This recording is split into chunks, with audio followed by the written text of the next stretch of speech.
Wise men have interpreted dreams, and the gods have laughed. Savras is the god of divination, of fate, and of truth. He is known as the Lord of Divination, the all-seeing eye, and he of the third eye.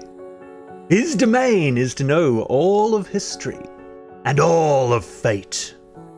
He is depicted as a man with a face made of clear crystal, transparent to all who saw him, and yet his predictions are anything but clear.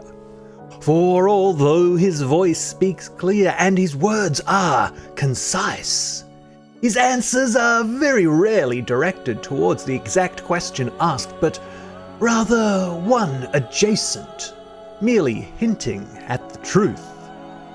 Savras was once the god of all wizardry and was worshipped throughout the lands. But he lost that title to the mortal wizard Azuth, who surpassed him, and after a mighty battle, trapped the all-seeing eye within a staff known as the Scepter of Savras. The Lord of Divination was then forced to endure a second humiliation, as Azuth was promoted to godhood by Mystra, the goddess of magic, and Savras was then forced to serve his old enemy as the price for his freedom from the staff. Which begs the question, if Savras does indeed see all, then why did he not prevent his own defeat? Either he chose inaction, or it serves as part of a greater plan, as the winding paths of history weave tales that are stranger than fiction. The one duty left to Savras by Mystra seems to be the governance of epic-level magic, presumably because he is the only entity far-seeing enough to predict the long-ranging consequences of allowing such power to fall into mortal hands. Many see this as proof of his irrelevance, however, for Mystra has long since banned the use of all spells above 9th level. But those initiated into the deepest secrets of the art know that the many fail-safes and the barriers to such powerful magics are not insurmountable. For indeed, while all attempts to cast such spells will fail at the first attempt, this will only dissuade the casual inquirer. And likewise, the words of magic and the somatic components, they are far too complex for a single caster to manage, but a circle of wizards working in unison might well achieve what few have managed since the fall of Netheril. Savras serves Azuth, and while the Lord of Divination is justifiably resentful towards the Lord of Spells, he is a fundamentally pragmatic being, and he has found ways to make the relationship productive and amiable. He is a fairly indifferent colleague of Velsharoon, the god of necromancy, and together all three serve Mystra, the mistress of magic. The enemies of Savras include Cyric, for indeed it takes an all-seeing eye to unmask the treacheries of the god of lies. But he is also opposed to Shah, the goddess of the night. For although he is unsurprised by her scheming nature, the mistress of midnight's creation of the Shadow Weave is anathema to Savras, for shadow magic is invisible to the gods of Mystra's weave, representing an epistemic threat to one who is supposed to be all-seeing.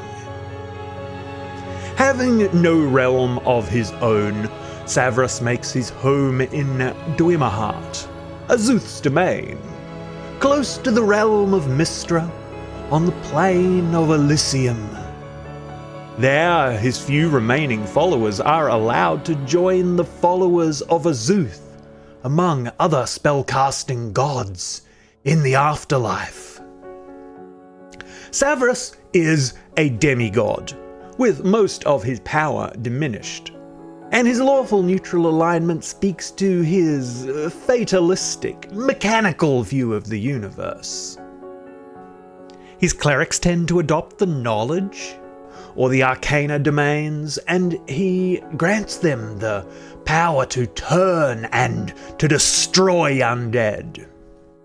His favored weapon is a floating eye that disintegrates foes, known as the Eye of Savras. And his divine casters train in the dagger, their blades decorated with ocular imagery, setting a clear glass crystal into the pommel. His holy time is the night, and his followers meditate and pray for spells directly following sunset, in anticipation of the next day's events. The followers of Savras are known as Savrites, and they celebrate the Feast of the Moon, which they refer to as the Vision, as their holiest celebration, being a holiday between the months of Uktal and Nightal, being the last hurrah before the fall of winter. On this day, Savrites engage in 24 hours of continuous meditation, surrounded by swirling incense smoke or the steam of a sauna, while those who persevere in the ritual are rewarded with a vision of the future, though the downside is that they are expected to follow the path laid out in the vision, or else face the wrath of the all-seeing eye. Though the Savrite Church has greatly declined in power, there are still corners of the world where his worship is commonplace.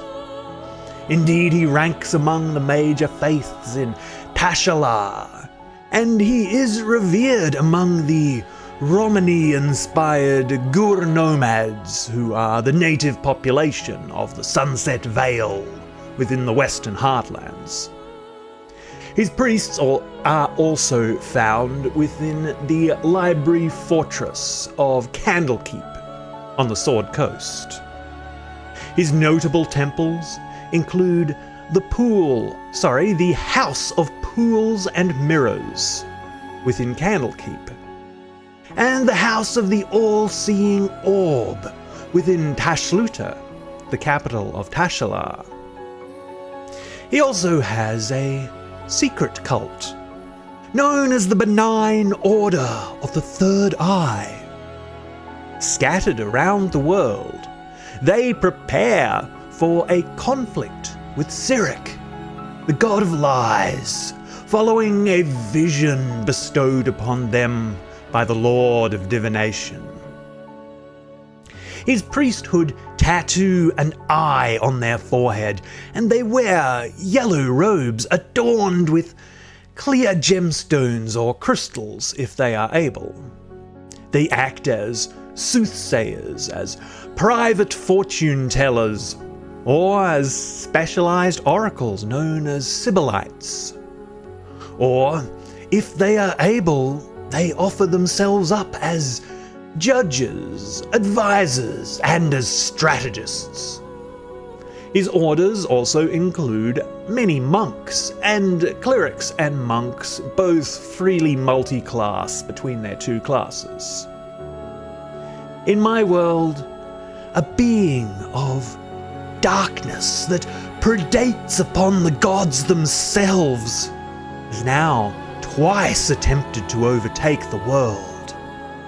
On the first occasion, Savras is known to have ranked among the gods who fell victim to its all-consumption and was subsumed into the darkness. If it absorbed his future sight, then the whole world is now in dire peril, for on the second occasion it entered the shadow weave.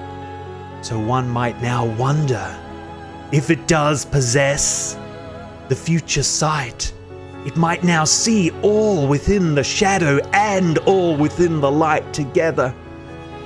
But if this is true, it again begs the question, why did Savras not avoid his fate?